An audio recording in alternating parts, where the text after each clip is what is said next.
Nagulantang ang isang pamilya sa pangyayaring yumanig din sa buong bansa sa Malaysia. At ito ang pagkamatay ng isang batang babae na si Zaira Khairina. Hating gabi ng 16th of July sa isang paaralan sa Sabah, isang 13 anyos na estudyante ang natagpuang walang malay sa isang kanal malapit sa kanilang dormitoryo. Si Zara ay nag-aagaw buhay. Si Zara Khairina, according sa kanyang pamilya, ay masayahin, puno ng pangarap. Ngunit sa gabing iyon, tuluyan siyang bumigay sa mga sugat na hindi dapat tinatamo ng isang bata. At matagal na pala niya itong nararanasan. Ang mabuli sa dormitoryo nila kasama ang ibang bata na dapat sanay kasabay niyang nangangarap at kasabay niyang magtapos sa kanilang pag-aaral. Mabilis kumalat ang balita, bullying, pambabastos at pananakit. Maraming mga tanong, maraming mga haka-haka kung ano nga ba ang totoong nangyari kay Zara Khairina. Pero ang katotohanan ay nabunyag sa pamamagitan ng kanyang diary.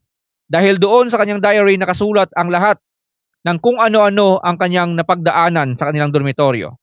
At ang sigaw ng sambayanan, Justice for Zara. Mula sa mga lansangan ng Kuala Lumpur hanggang sa mga plaza ng Sabah, libo-libong tao ang nagtipon. Bitbit ang placard at kandila, Justice for Zara, ang sigaw ng masa. Hindi lamang para kay Zara, kundi para na rin sa lahat ng batang natatakot, nasasaktan at nananahimik. Pero alam niyo ba na bago pa ang trahedyang ito, ay ang gobyerno ng Malaysia ay nakagawa na ng hakbang patungkol sa bullying ilang araw bago nangyari ang trahedya kay Zara.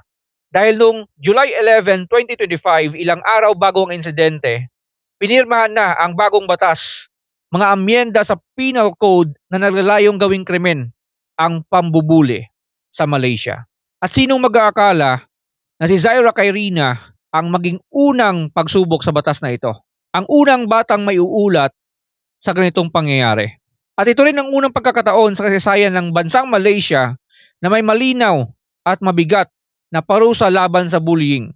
May multa at may pagkakakulong. 5 kabataang babae ang kinasuhan ng verbal bullying.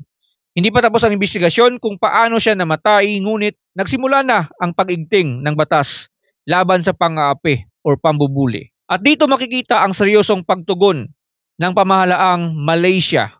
Bagay na sana'y ganito din kaseryoso ang Pilipinas.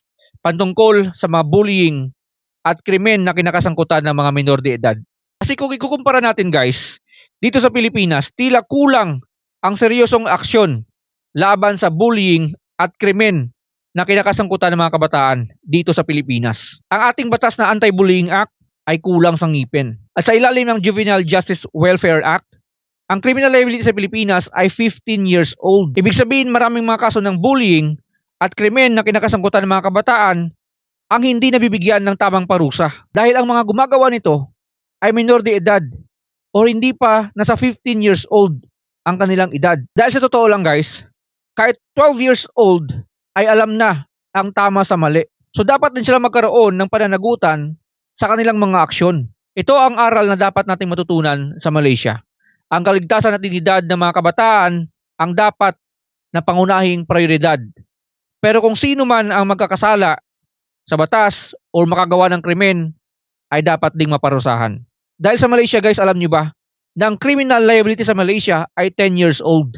Sana itong nangyari kay Zara Khairina at yung batang nabully din na taga Iligan City.